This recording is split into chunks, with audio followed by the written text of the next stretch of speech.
Ազգային ժողովի պատգամավոր ՀԱԿ անդամ Հրանտ Բագրատյանի կարծիքով Ռամիլ Սաֆարովի Հունգարիայից Ադրբեջան արտահանձնման ու ներման համար Հայաստանը պետք է երազեր, քանի որ ստեղծված իրավիճակում Հայաստանը կարող է Լեռնային Ղարաբաղի բանակցային գործընթացում շահեկան վիճակում հայտնվել։ Հիմա արդեն ակնհայտ է դառնում, որ ամենաճիշտ որոշումը բանակցությունից հրաժարվել է եւ հայտարարել է մինչեւ Սաֆարովը հետ չտա բանակցություն չլինի։ Արդեն հիմա պարզ է դիվանագիտական բաներից հրաժարվել է բարոյական հաղթանակ է եւ բախենան, որ Հայաստանի ղեկավարությունը դարել է ճնշման տակ Եվրոպայի ամենաանմեղ ամենաանհետևանք բանն է մինչեւ Ռամիլ Սաֆարովը Հունգարիա հետ չգնա ոչ մի բանակցություն չկլինի Ղարաբաղի թեմայի շուրջ այո Ինչեւ հետ չգնա Հունգարիա։ Մենք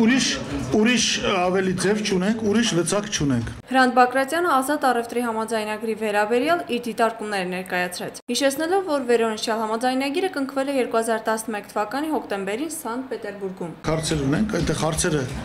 կառավարության կողմից չեն պարզաբանված։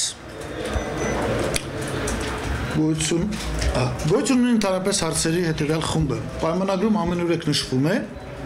որ այդ պայմանագրի կնքումը չի խանգարի պայմանագրի անդամ երկրներից որևիցե մեկին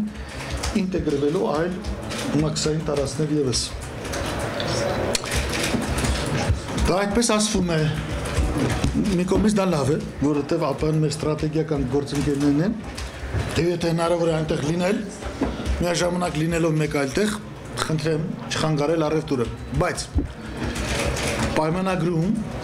չի լուծված հիմնական հարցը։ Երբ որ մենք դառնում ենք պայմանագրի անդամ,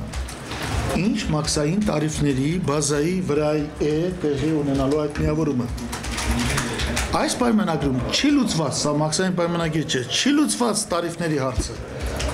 բայց լուծված է դրանց ձևավորման սկզբունքները։ Պայմանագիրը մեր կողմից հեշտությամբ ստորագրվել է, որովհետև պարզվում է արդեն պայմանագիրներն ես կարդում եւ հավելվածները բացառությունները,